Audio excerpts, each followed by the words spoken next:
Fala galera, tudo bem com vocês? Rafael Sati na voz e tá começando mais um episódio do Pod Política Podcast e parceiro, hoje tá alto nível, outro patamar, bem pegada Flamengo 021, naquele jeito que vocês gostam, né? Eu sei que os nossos internautas são do Brasil todo e eu quero inclusive agradecer a você que tem comentado o nosso primeiro vídeo. Cara, já bateu mais de 600 visualizações, mais de 80 comentários, mais de 50 likes. Cara, isso é super importante, então antes de qualquer coisa, já deixa aquele like, já deixa seu comentário a fim de que o nosso vídeo, o nosso canal ganhe visibilidade e notoriedade e relevância na plataforma do YouTube, que você sabe que é muito difícil ganhar relevância aqui, mas eu sei que com a ajuda de vocês a gente vai bombar. Então a primeira coisa que você vai fazer agora é curtir esse vídeo, é comentar esse vídeo e também, por que não, compartilhar com seus amigos a fim de que a gente ganhe relevância não só na plataforma do YouTube, como também em todas as outras redes sociais. O programa hoje tá absurdo porque o nosso convidado é top. A gente tem hoje um convidado aqui que é um cara que é uma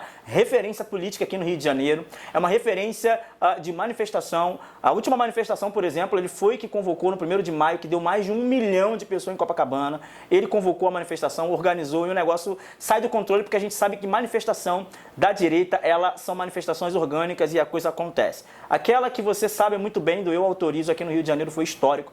Alan Lopes é o nosso convidado, né, Felipe? É isso aí. Só para deixar aqui também que faltou inscrição, gente. Vocês têm que se inscrever no canal. Só nesse primeiro vídeo deu mais de 500 inscritos. Exatamente. Então assim, não perde tempo não. Acompanha, se inscreve também porque vai ser nesse nível aqui todos os programas, tá? A gente não vai trazer convidado aqui ralé, não. Aqui a parada é top. Como o Flamengo, né? 021 em outro patamar. Outro patamar. Então vamos ao seguinte, vamos apresentar o nosso convidado. Galera, com vocês, Alan Lopes. Alan, muito obrigado por você estar aqui com a gente, cara. Valeu, Rafa. Eu que agradeço pela oportunidade de estar aqui com vocês. Projeto ousado, arrojado. Tenho certeza que vai ter um grande alcance, visibilidade nacional e internacional e vai ganhar o público brasileiro em geral, independente do espectro político de esquerda ou de direita. Informação boa precisa ser veiculada em todo o país. Meu irmão, o Alan Lopes disse que a gente vai ganhar visibilidade no território nacional.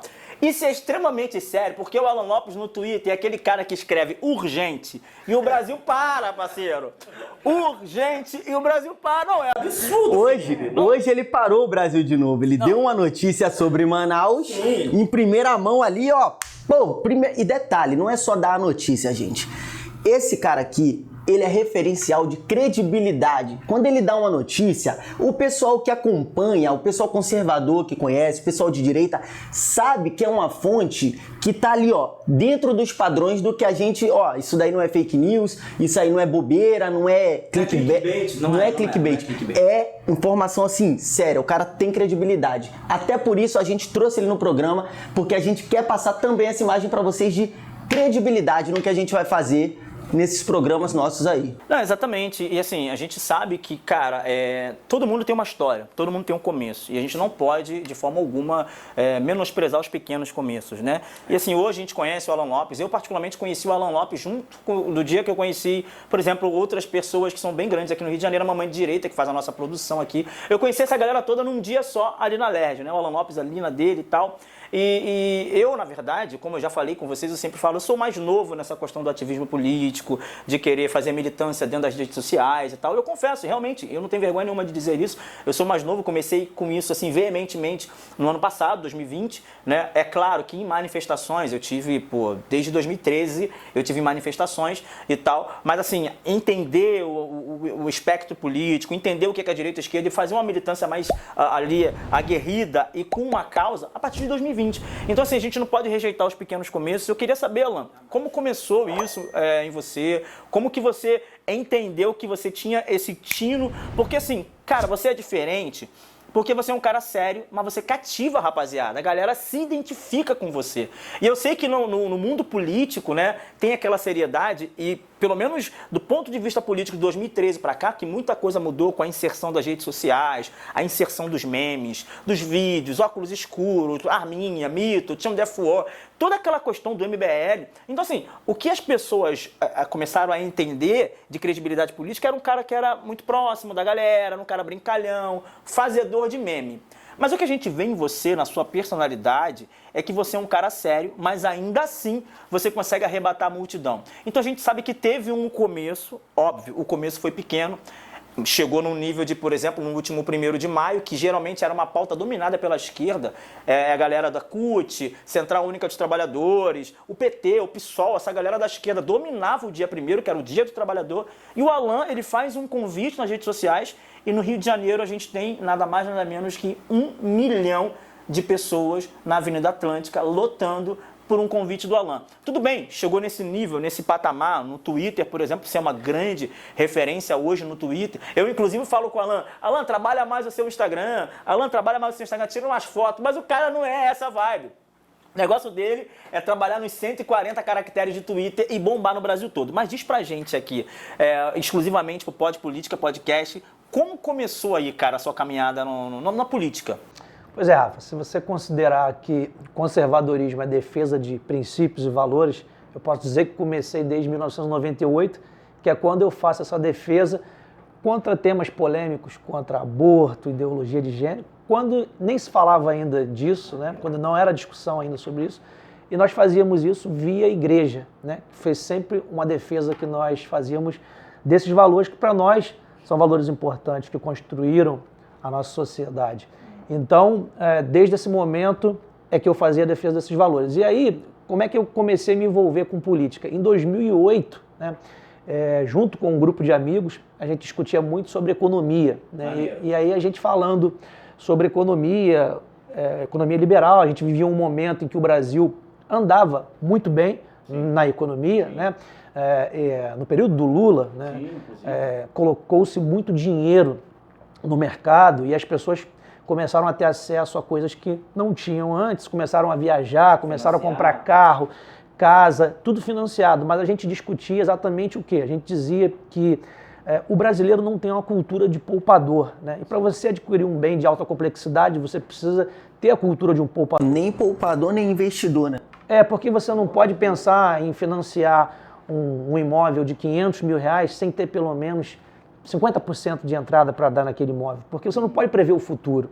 Né? Então, o que aconteceu naquele momento? As pessoas conheciam alguém no banco, um gerente, o cara tinha um cartão de crédito e aí ele passava para você, passava para o primo, passava para o pai, para a mãe, para o amigo do trabalho, fazia uma movimentação fictícia, depositava, sacava, depositava, fazia uma movimentação na conta bancária, chegava lá, apresentava para o gerente do banco, o cara aprovava um crédito para o cara, e ele adquiria o imóvel. E com a prestação que ele não podia pagar, né? Porque ele ganhava, sei lá, em torno de R$2.000, R$2.500, e a prestação custava R$1.800. Né? Então a gente sabia que aquilo ali, em algum momento, ia se tornar uma bolha que ia explodir. Sim. Era fato. Né? Mas até isso acontecer, leva-se tempo, e o crédito, né, do populismo fica para o governante. Então, isso aconteceu. Né? E quando aconteceu, que nós chegamos ali em 2013 naquela explosão, a gente já estava falando sobre política partidária, que era uma coisa que eu não fazia. Sempre fiz a defesa de valores, depois da economia liberal, e a gente passou a falar de política partidária. Legal. Foi aí que eu fui para Brasília, para aquelas manifestações. Já em 2013 isso? 2013. Ah, caraca. Começou cedo. De verdade. Então, a gente percebeu, né, que o Brasil não poderia mais caminhar por ali. E foi assim, né, que eu fui construindo. Eu tinha uma rede social forte no Facebook, né? Tinha uma página que chegamos a 390 mil seguidores. O Facebook era uma plataforma do caraca, né, cara? Assim, eu lembro que o Facebook, que assim, gerava-se a fábrica de memes, né? O Instagram era uma rede social mais pra galera pousar, tirar foto de prato de comida, mais elitizada. Eu lembro que o Instagram ele nem funcionava em Android, era só em iOS. Mas assim, o Facebook ele tinha muito engajamento. E hoje a gente vê que o Facebook ele perdeu total engajamento. Até 2 anos atrás, até 2, 3 anos atrás, né? Foi a campanha do Bolsonaro. Boa parte dela foi feita pelo Facebook, que dava assim mais de 1 milhão de visualização rápido. Legal. Hoje eu acho difícil hoje é muito bater difícil. Essa meta de novo no Facebook. Muito difícil o Facebook. Tá bem caído. É uma rede social que está restringindo bastante. Mas continue. Tem um público diferente, né? O Facebook tem um público diferente das outras plataformas. Mas enfim, todas as plataformas têm um público importante. Então, eu tinha essa página por onde eu me comunicava com as pessoas, né? E aí, em 2015, quando o Bolsonaro aventa a possibilidade de vir candidato a presidente, eu que já era eleitor dele desde 2006, né, comecei a fazer campanha, né, em 2015, ainda quando ele caminhava pelo Brasil e nem todo mundo, né, enxergava uma perspectiva do Bolsonaro ser eleito naquele momento. Aliás... Ninguém enxergava. Ele era o doidão do Super Pop. Sim. Naquela época ali... Os adversários, inclusive, menosprezavam, sim, né? Achavam que ele ia ser um cavalo paraguaio, né? Sim. Enfim, foi sempre assim, né? Toda a vida. Eu confesso pra vocês, assim, tem muita gente hoje que paga pala de bolsonarista. Eu acho que tem gente aqui no Rio de Janeiro, cara, é um dado até importante, que é mais bolsonarista do que o próprio Bolsonaro. É impressionante. Tem gente que tipo assim, tu quer se aproximar. Não, porque você não é bolsonarista. Você começou agora, até café com leite. Eu reconheço isso em mim, que tipo assim, eu particularmente, cara, eu não ouvia falar de Bolsonaro, eu só ouvi falar pela primeira vez do nome do Bolsonaro em 2015, 16, na vibe do Super Pop, naquelas mitadas ali. Eu realmente não conhecia. Hoje eu tenho um apreço muito grande pela pessoa do presidente, pelo governo que tem feito com toda a oposição do sistema bruto, que é sinistro, é pesado, e eu, no meu ponto de vista, eu reconheço que tem sido um governo muito bom, óbvio, a gente poderia estar decolando, mas a gente sabe que a oposição, ela é muito grande, mas realmente eu não conhecia. Então você vê uma pessoa que já tinha um apreço, já votava no Bolsonaro, né, para deputado federal há muito tempo, legal saber disso, Alan. Pois é, e aí a gente enxergou essa possibilidade realmente dele ser o presidente do Brasil, né? Eu, pelo menos particularmente, sempre acreditei desde o início, e justamente porque ele já defendia pautas que eram as minhas pautas, né? Então, independente de qualquer coisa, era um apoio por convicção, né? Mais do que tudo, era um apoio por convicção. E aí, quando chegou em 2018, eu falei, a contribuição que eu quero deixar para o país é paralisar um momento da minha vida em que eu possa estar, inclusive com a minha família, ou um lazer qualquer, vou sacrificar esse momento para conversar com as pessoas, para fazer campanha em redes sociais, mas enfim, foi a contribuição que eu quis dar em 2018, né, para a eleição do presidente. Então, acho que a minha história chegou até ali, né, mas assim, eu nunca fui um cara que me lancei a nada, candidato, nada, então talvez por isso até o pessoal nem tenha muito conhecimento, né, dessa minha história, porque sempre fiz questão de deixar uma contribuição para o país. Eu enxerguei que não era aquilo que eu queria para mim. Sim. Alguns amigos já tinham ido embora. Eu me lembro de um amigo que jantou na minha casa com a esposa dele e ele disse, isso foi em 2013, exatamente em 2013. Caraca. Me lembro. E ele disse, Alan, o que você vai fazer aqui, cara? Vamos embora, sair disso aqui, que isso aqui é loucura, não vai dar certo.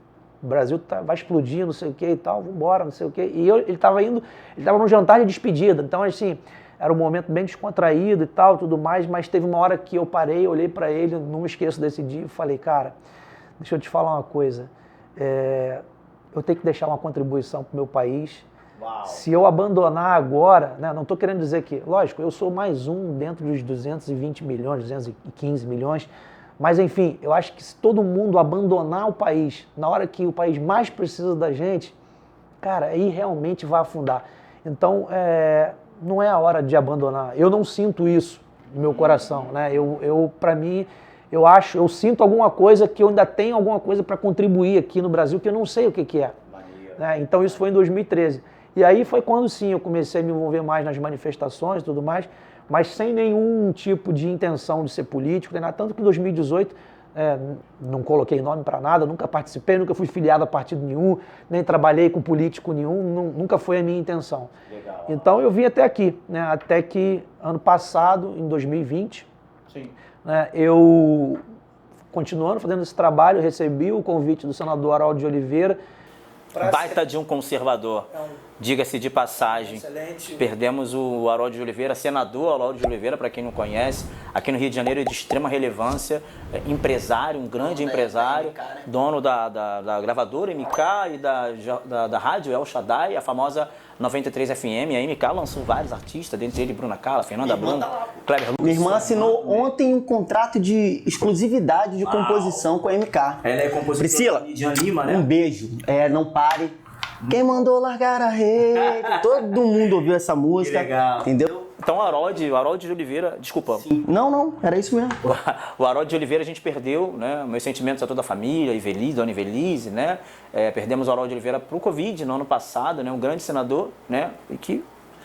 E faço questão de dizer que, inclusive, ele foi escolhido pelo presidente Bolsonaro para compor a chapa com o Flávio, né? Para ser o segundo senador. Mas o Harold tinha uma história fantástica de 9 mandatos em sequência, enfim, era um cara muito experimentado, foi oficial do Exército, muito inteligente, escreveu livros na área do conservadorismo, criticando muito marxismo cultural, enfim. E ele não via dentro do partido ninguém, pelo menos foi o que ele me confessou, né? Por todos os partidos que ele passou, ele não enxergava ninguém com as características que ele gostaria para implementar essa área conservadora, né? Que era aquilo que ele acreditava e defendia como valores. E aí ele me fez esse convite, eu falei no primeiro momento que eu não queria me envolver com política partidária, porque eu sei que é sujo, né? Apesar de não participar, eu conheço, tenho pessoas no meio que participam, mas enfim, depois numa segunda conversa, ele me explicou que se todas as pessoas boas também acabassem se omitindo de participar da política, a gente nunca ia ocupar um espaço com pessoas boas e aí a transformação nunca viria. Enfim, eu então aceitei o desafio, infelizmente, creio que 2 meses antes, 3 meses antes da eleição, ele veio a falecer, e aí ele também não pôde ver esse processo eleitoral, né, pelo qual eu participei. Mas a minha trajetória na política até aqui é essa, né, e tudo que eu fiz sem nenhuma intenção de participar de política, porque minha intenção é deixar alguma contribuição. E por isso é que eu falo que eu sempre me miro na educação, nas crianças, porque eu não acredito que será nessa geração que nós conseguiremos a transformação. É muito legal o Harold ter dito isso para você, né? Não desista, porque os bons, eles estão desistindo. E se os bons desistirem, os maus, os vis, esses caras que pensam mal, eles vão dominar a narrativa, vão dominar o protagonismo político e o nosso país vai de mal a pior. E eu lembro muito bem de uma frase, né, do reverendo Martin Luther King, pastor batista negro norte-americano, que ele diz: o que me incomoda não é o barulho dos maus, mas é o silêncio dos bons. Então acho que a gente precisa, de fato, se posicionar, nos colocarmos na brecha, nos colocarmos na frente de batalha e entender que essa responsabilidade é uma responsabilidade que eu e você precisa assumir. A gente hoje terceiriza muita responsabilidade. É o presidente, é o político. A gente entende, inclusive nós vamos falar de deputados federais, estaduais, a missão, o papel desses deputados como representatividade, mas a gente sabe que essa é a responsabilidade de cada cidadão. Essa é a responsabilidade de cada indivíduo. E é isso a diferença entre a direita e a esquerda. A esquerda, ela pensa muito nos coletivos, né? O gordo, o magro, o sulista, o nordestino, o preto, o branco. Mas a gente sabe que a direita, o conservadorismo, ele é pautado pelo individualismo, o indivíduo que toma a sua decisão. Madre Teresa de Calcutá disse algo muito interessante. Você quer salvar o mundo? Você quer mudar o mundo? Vai para casa e ame a sua família. Ou seja, você traz essa responsabilidade para si, parceiro. Você traz essa responsabilidade para dentro da sua casa e você resolve. Então, Alan, parabéns. E aí, para concluir, né? Porque falar com o Alan tem muita coisa, tem muito bloco, né? Mas para concluir, como você... Na verdade, a pergunta, né, é essa, né? Você chegou nessa satisfação de, poxa, o meu trabalho, ele está gerando um resultado positivo na vida das pessoas. Você já chegou nisso? Você já sentiu esse êxito, esse gozo? Sempre. Desde que eu comecei a fazer, eu sempre senti isso. E isso é o combustível que me motiva a continuar fazendo. Porque a pior coisa que tem é você saber que tem uma missão para cumprir, saber que tem um recado para transmitir e perceber que as pessoas não estão recebendo o seu recado, né? Então, o combustível que me move a continuar é exatamente essa certeza de que as pessoas estão absorvendo e isso está gerando resultado. Alan, você falou que se identificou muito com a questão da educação, que uma das coisas que você, de fato, quer desenvolver na educação, inclusive nem acredita, no bom sentido da palavra de não acreditar, nessa geração. Que para dar certo, a gente tem que investir nas crianças agora para que o negócio aconteça nas próximas gerações. E nesses dias, há uma semana atrás, aí saiu um PL aqui na LERJ, né, no Rio de Janeiro, PL 9277, 2021, projeto de lei, para quem não sabe. E esse projeto de lei, ele limita o aluno não pode mais filmar o professor na sala de aula, ou seja, o professor marxista, o professor doutrinador, ele pode ter a liberdade de falar do que ele quiser, e óbvio, ele vai falar de Marx, ele vai doutrinar os nossos alunos, e os alunos não podem nem se defender.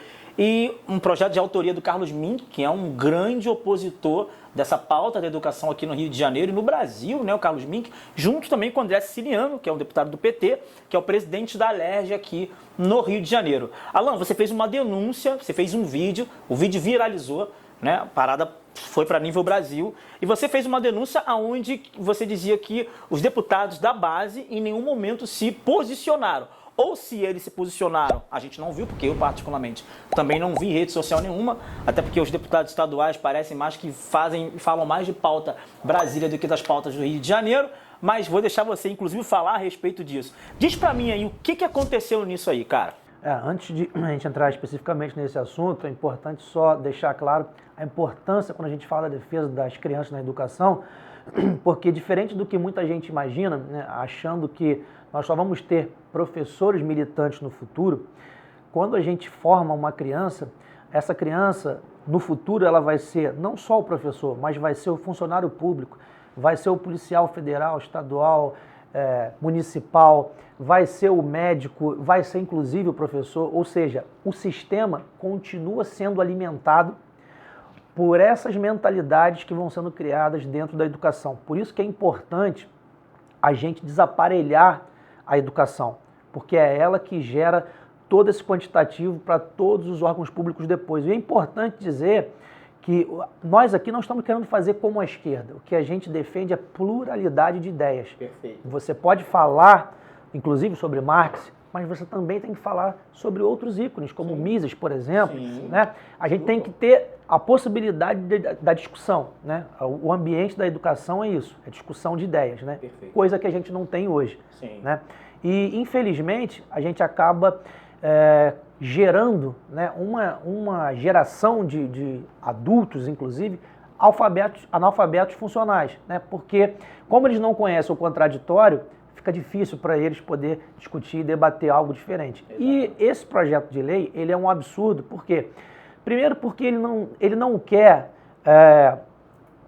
deixar que as pessoas tenham essa pluralidade de ideias. Pelo contrário, dito, inclusive, pelo próprio Carlos Mink, que é o coautor dessa ideia, né? Onde é que ele se vangloria desse projeto ter sido aprovado? É que antes nós estávamos lutando para que não houvesse essa militância dentro da sala de aula. E agora nós legalizamos a possibilidade dessa militância acontecer dentro de sala de aula. Veja que interessante que no dia que foi aprovado, ele faz um destaque aqui no Facebook, ele diz o seguinte: que maravilha, né, diz o deputado Mink, foi sancionada nossa lei da escola sem mordaça.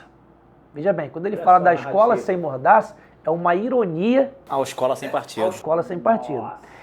Em coautoria com André Siciliano, a Lei 9277/2021 é a antítese da política censória escola sem partido.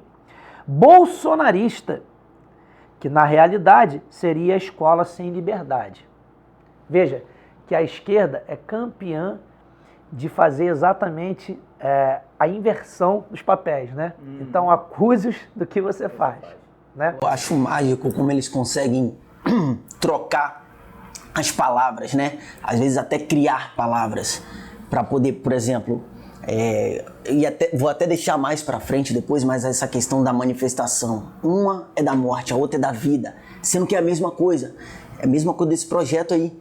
Eles trocam uma palavra ou outra para dar um sentido positivo ao que eles estão tentando fazer. Exato. E aí ele segue dizendo o seguinte: é a primeira lei do país, veja como eles ficam orgulhosos em dizer isso, é a primeira lei do país que garante ampla liberdade de expressão de professores e alunos. Nossa.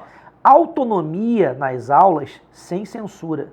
Também proíbe filmar alunos e professores sem autorização dos próprios, como queriam os espiões das milícias bolsonaristas. Nossa. Por aqui você já vê que eles não estão de maneira nenhuma preocupados com a pluralidade de ideias. A educação. Não, eles estão preocupados em legitimar o que eles sempre fizeram, a militância. Né? Só que agora eles não podem mais ser incomodados, digamos assim, com o aluno filmando aquelas aberrações. Porque agora o professor vai poder falar de ideologia de gênero para uma faixa etária que não é adequado, ele vai poder dizer que o Brasil é o campeão mundial do desmatamento, ele vai poder dizer que o Brasil dizima comunidades indígenas, ele vai poder falar sobre todas as distorções de injustiça social, vai falar tudo o que ele quiser sem poder ser sequer filmado. Nossa.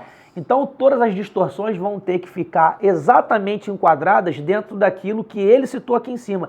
Será uma escola com mordaça. Exatamente. A escola com mordaça é o projeto deles. Exatamente. Né? E aí ele continua dizendo o seguinte: escola e universidade são ambientes de troca de ideias, como se eles propusessem a troca de ideias no ambiente educacional. De aprofundamento de discussões e de liberdade. Que hipocrisia.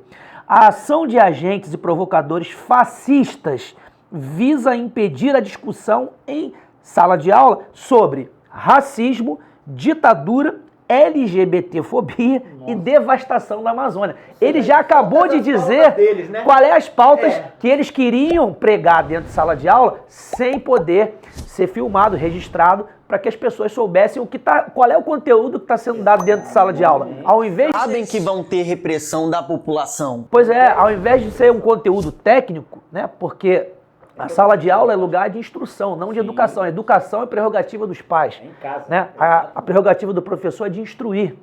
Né? Então, ao invés... Fala pra gente, sabe que isso é legal. Fala pra gente a educação, fala aí. A educação é prerrogativa dos pais. Né? A instrução é prerrogativa dos mestres, dos professores. É por isso que quando o menino ele faz alguma malcriação, as pessoas falam, mal educado, né? Seus pais não te deram educação. Perfeito. Né? E é interessante que ele continua dizendo, professores e alunos estão em festa. Nossa, porque tem que passar positivo. Alento no meio de tanta desgraça, devastação e mortes. Vitória democrática. Nossa. Outras virão. Resistir é possível e necessário. Então aqui você vê a pauta da esquerda do marxismo cultural sendo legitimada por um governador que hoje se declara base do governo. E aí eu vou entrar na responsabilidade dos deputados que você citou, porque uma lei, para ser sancionada, ela antes tramita na casa. Exatamente, tem a briga interna ali. E a pergunta que eu faço é, foi omissão? Né? Onde é que estavam os deputados na hora que essa lei tramitou na casa? Porque eles tinham dezenas de recursos, né, para fazer. Poderiam colocar uma emenda, enfim, tem recursos. Até falar com a militância. A primeira coisa que eles deveriam fazer era informar a população. Exatamente. Dizer, olha pessoal, está tramitando aqui na casa a lei que não era 9277, antes de ser sancionada, mas tinha um outro número, que visa justamente dar autonomia para professores falarem o que eles quiserem. Né? A escola não é um ambiente para você falar o que você quiser. É um ambiente para você falar conteúdos técnicos. Né? Inclusive, existe o conteúdo programático dentro da sala da diretoria, da escola, justamente para isso. Ele é desenhado para que seja aquilo que seja implementado na educação das crianças, e não para falar, na instrução das crianças, e não para falar sobre discussões de LGBTfobia, né, de ditadura, fascismo, devastação na Amazônia. Quer dizer, esses caras, eles nem parece que são brasileiros, né? Eles são contra tudo aquilo que nós somos campeões, como na Amazônia, por exemplo, nós somos os campeões, né, da preservação ambiental. Né? Nenhum país do mundo tem 70% de mata nativa, de floresta nativa preservada. Né? A França, que aponta tanto o dedo para o Brasil, tem 0,3%. Eu não falei 1%, eu falei 0,3% de mata nativa. E como é que pode apontar o dedo para o Brasil, né, e se colocar como autoridade para falar alguma coisa sobre desmatamento, queimada, seja lá o que for? Então, o que nos deixa chateados é que os parlamentares estão ali para isso. Né? Ou eles estão dormindo e preocupados com a eleição de 2022, ou eles foram omissos, viram aquilo tudo ali, ficaram quietos, e se ficaram quietos, por qual motivo? Né? E aí vem a desculpa, não, mas é porque nós somos minoria. A gente já sabe que vocês são minoria. Claro. Ninguém está imaginando que vocês fossem minoria e fossem derrotar no voto. A gente já sabe disso. O que a gente quer é que a população seja informada para que ela possa sair às ruas, se manifestar, para que elas possam se manifestar através de redes sociais, mandar e-mails para os deputados, telefonar, enfim, toda a pressão que é peculiar do nosso espectro político, né? De fazer essa pressão quando há algo para ser aprovado que não está de acordo com os nossos valores. Mas eles pecaram nesse sentido e não tem desculpa, porque é indesculpável, né, essa lei ter sido aprovada. Né? E agora, obviamente, que com o governador sancionando essa lei, ficou pior ainda, né? Porque se ele esperava voto dos conservadores em 2022, ele vai ter que lembrar que nós não esqueceremos, porque essa era uma das pautas que projetou o presidente Bolsonaro desde 2013, quando ele era deputado federal, era a pauta que ele mais brigava, era esse tipo de ensinamento de ideologia dentro de salas de aula. E o que o governador fez foi exatamente sancionar, legitimar o ensino dessas pautas dentro de sala de aula. O que a gente mais via viralizando em 2013, 14, né? Inclusive que projetou o presidente Bolsonaro foi isso. O cara beijando lá, o cara um no ânus do outro, fazendo cachorrinho, aquelas manifestações culturais que eles faziam dentro das escolas. Homem nu, criança tocando em homem nu. Então, assim, realmente é um tapa na cara sem mão. Eu acredito que a via mais plausível para os deputados, para tentar, de repente, dar uma desculpa com relação à minoria que eles são na base do governo aqui na LERJ, era comunicar a população. Eu tive com alguns deputados estaduais conversando pessoalmente sobre essa pauta, não vou citar o nome, e ele falou, não, nós lutamos, nós brigamos. Eu falei, tá, mas a gente não viu. E quando eu digo a gente não viu, é porque nós somos a militância. A gente organiza. Ó, a gente está falando com uma pessoa que, por um Twitter, colocou 1 milhão de pessoas na rua em Copacabana. Não foi o Alan Lopes como protagonista, não estou dizendo isso. Mas, assim, deu peso. A coisa aconteceu por via da informação e da empolgação que ele trouxe para as pessoas. Então, assim, podia ter falado com a gente. Eu duvido que o Cláudio Castro, governador do Rio de Janeiro, fosse sancionar uma lei com 10 mil pessoas na LERJ. Duvido que isso acontecer. E sabe o que me deixa um pouco intrigado? Essa polarização mais do deputados de base versus o que a gente não tinha, começou mais ali em 2018, com o resultado das eleições, né? Alguns se mostrando ser da base e outros não. E essa lei, ela tramita desde 2018.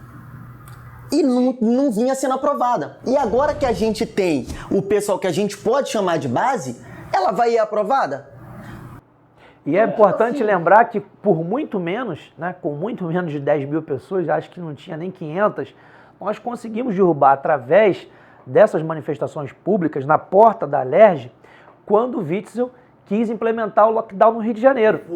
Nós estivemos lá na porta, né, fizemos pressão e a lei caiu no dia que ela seria sancionada. Então, imagine se nós colocássemos 10 mil pessoas. E nesse dia tinha deputado estadual lá na manifestação, tá? Sim. Compareceu, saiu da LERJ, compareceu, apareceu lá, falou com o pessoal, deu uma força pro pessoal porque estava cercado de polícia. A polícia nesse dia foi muito ali, ó, opressora com todo mundo que estava para a manifestação, queria acabar com a manifestação de qualquer forma e realmente acabou rápido.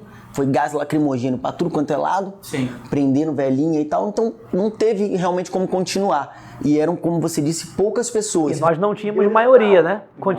Nós não tínhamos maioria. Foi a minoria que conseguiu derrubar a tentativa de sancionar o lockdown no Rio de Janeiro. Então essa narrativa de que nós somos minorias e não vamos conseguir, ninguém vai cair mais nisso, porque todo mundo já sabe que nós somos minoria. Né? Nós estamos aqui justamente para ser o braço da política. Né? O povo está aqui, eles são nossos representantes. Né? Nós somos os representantes. Então, nós estamos aqui justamente para ser o braço deles.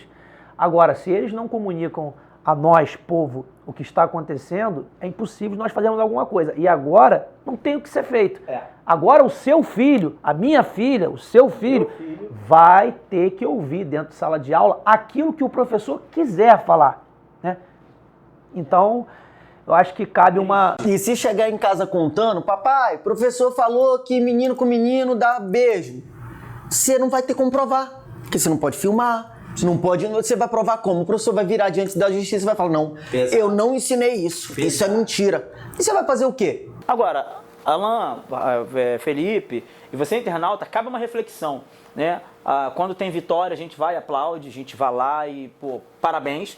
E quando tem uma derrota, que essa foi uma derrota, foi um golpe muito duro, a gente precisa falar. E é bom o parlamentar, a população avaliar, fazer uma avaliação do seu mandato, fazer uma avaliação de por quê, o que eu estou fazendo aqui. É importante isso. Por que eu estou aqui? Foi porque eu fiz a minha? Botei uma bandeira verde e amarela na minha campanha? Tirei uma foto com o presidente? Não, você está aí porque você representa. E assim, a gente tem que cobrar, e eu inclusive faço até um apelo a vocês. Uma das formas de vocês se comunicarem, o processo, na verdade, do Pod Política Podcast é exatamente isso. É trazer mais uma linha de comunicação entre vocês, parlamentares, e a população. É informar e é fomentar a fim de que a população brigue por isso, porque a gente sabe que vocês são a minoria. Mas falando desse panorama parlamentar e político que a gente está falando, 2022 está aí e a campanha já começou, né? Só não vê quem não quer. A campanha já começou, o Lula já está rodando o Brasil, já tem aí os candidatos dessa possível terceira via, João Amoedo já se posicionou como um pré-candidato e tal. O presidente Bolsonaro já fazendo a questão da mobilização e da articulação partidária. Alan, o que você vê aí de cenário para 2022? A gente sabe que é complicado. Não que a gente tenha que ter medo do Lula. Eu acho que assim, a gente sabe que a Datafolha mente desde 2018. A gente sabe de tudo isso, mas a gente precisa ser realista. A gente precisa ter o pé no chão. A gente não está aqui para passar pano para ninguém. Né? As eleições de 2018 foi um cenário totalmente adverso do que vai acontecer em 2022. 2018 não tinha censura em rede social. 2018 o discurso antipetista era muito grande. O presidente ele ganhou muito voto do antipetismo do que do amor ao presidente e à pauta. O cenário, o panorama de 2022 vai ser totalmente diferente. Eu gostaria que você falasse pra gente, como um bom entendedor, um analista político, de que você imagina, né? Questão de, será que os candidatos vão se reeleger? Diz aí, qual é a sua visão e o panorama sobre o pleito de 2022? O agronegócio está crescendo muito, né? E é o principal motor da nossa economia. 50% do nosso PIB está no agro. Né? E é importante ressaltar que na pandemia nós alimentamos 1/3 do mundo. Né? O Brasil é o maior produtor de alimentos do mundo. Né? Então, se você parar para pensar, nós somos os pioneiros em tecnologia, em desenvolvimento, nós temos uma capacidade enorme de evoluir nisso. O que acontece, obviamente, é que os países, né, da Europa principalmente, têm um medo desse crescimento, do avanço, do perder o mercado, e o Brasil se tornar uma potência econômica que pode chegar facilmente à 5ª potência econômica do mundo, porque o agro é muito forte. Nós estamos apostando muito nisso. O minério, as próprias matérias-primas, enfim. Então o Brasil tem avançado, o ministro Paulo Guedes tem um projeto arrojado, liberal, onde dá autonomia para as pessoas trabalharem sem intervenção do Estado, né, o que é fundamental. Então eu acho que esse cenário, e é bom dizer que nenhum país do mundo, tirando a China, obviamente, sim, vai ter esse crescimento, e é bom falar desses 5% de crescimento do PIB, porque era o crescimento no auge do Chile. Né? Uau, aquele Chile que estava despontando na América Latina, né? Pois é, e a gente está falando de um período de pandemia, onde está todo mundo caindo, né, no PIB. A própria Europa, todos os países da Europa em 2020 caíram mais de 10% do seu PIB, né? E a gente está reagindo de uma maneira fantástica. Então eu acho que tudo isso é um conjunto de fatores que vai levar o presidente à reeleição. Fora isso, tem a parte carismática dele, sim, que ele é um cara transparente, é um cara do povo, sim, é um cara simples. Ele não veste uma capa, né? Ele não veste um personagem para falar com o povo, veste outro para falar com a imprensa, outro para falar com os políticos. Não, ele é a mesma coisa em todos os lugares.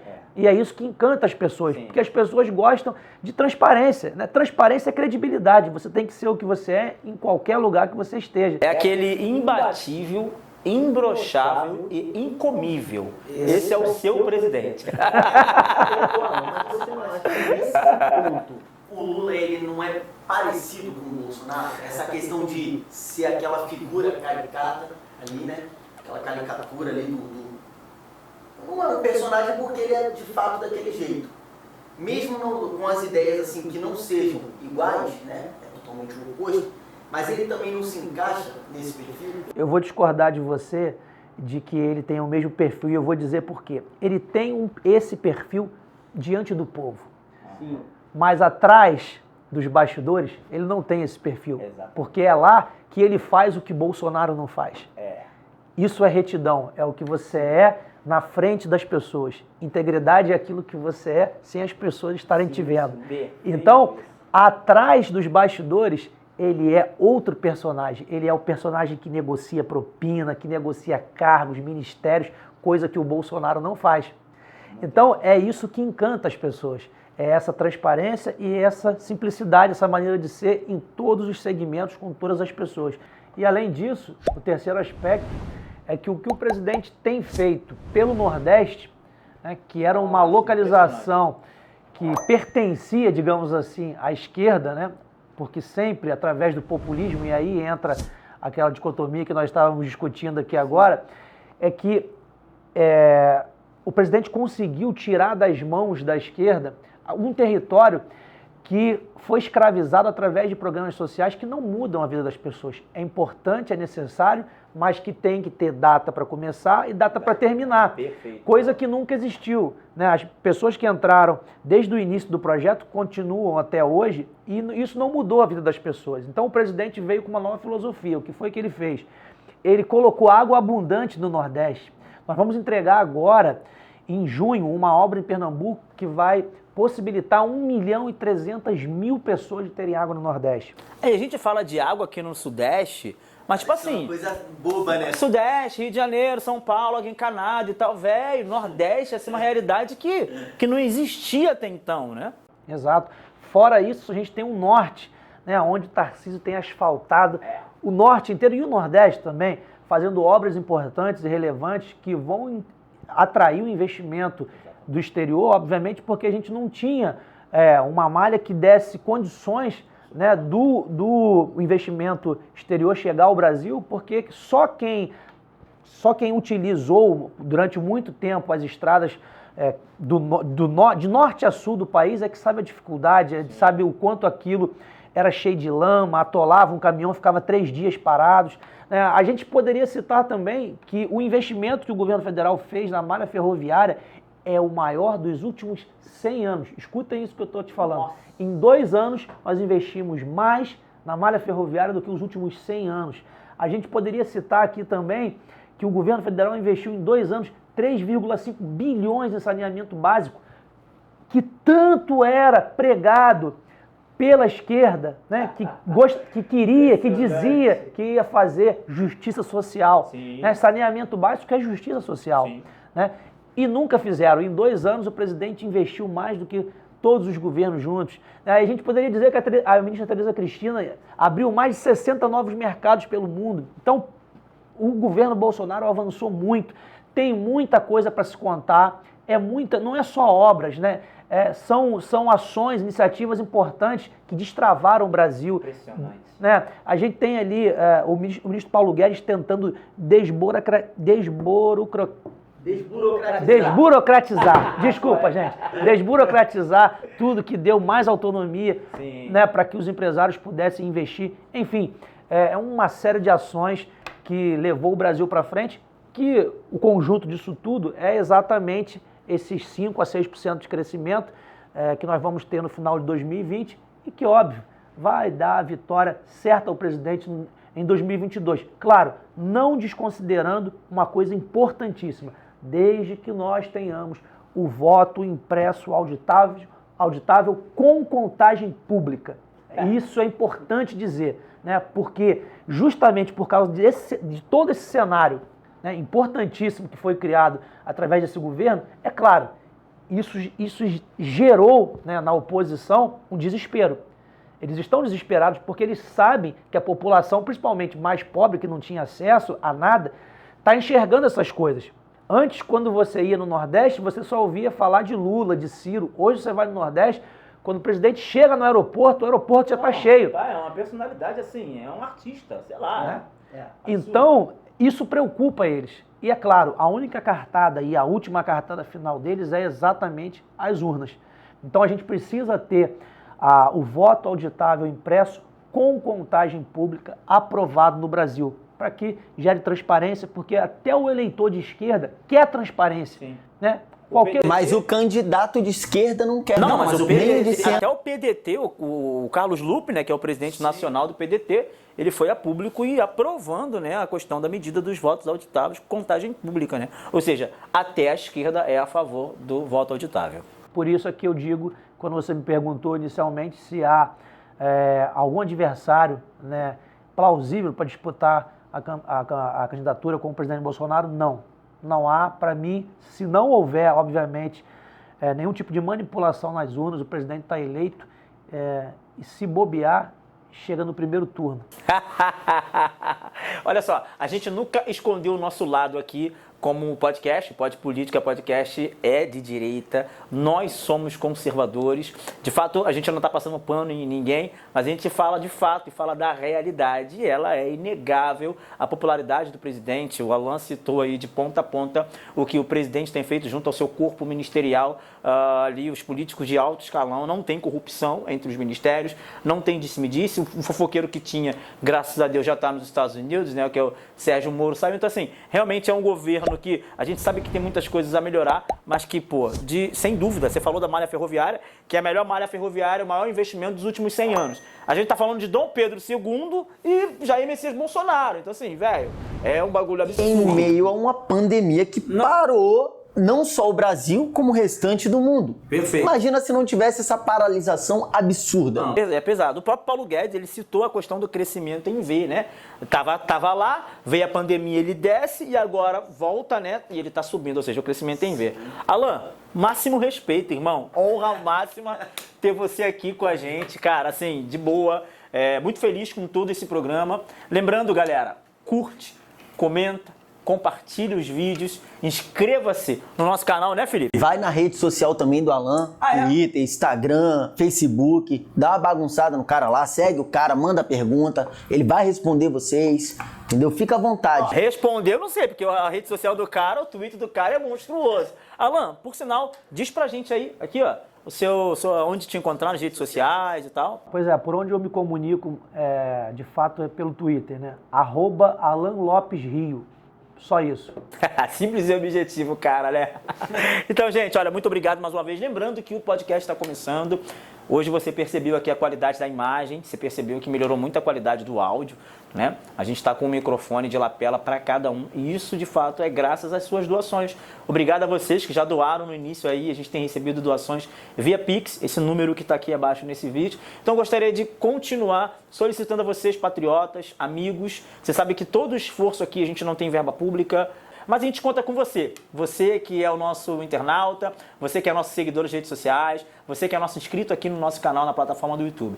Se você quiser nos ajudar com esse projeto, fazer o Pode Política Podcast chegar a níveis nacionais, faça a doação pra gente nesse Pix que a gente vai melhorar a qualidade, trazer convidados de excelência como o Alan Lopes. Alan, muito obrigado mais uma vez pela tua presença, cara. Que Deus abençoe. A gente sabe que você é um cara muito comprometido com a verdade. E saiba que as portas do Pode Política Podcast sempre estarão abertas para você aqui. Não, Felipe? É isso aí. Pode política? Pode!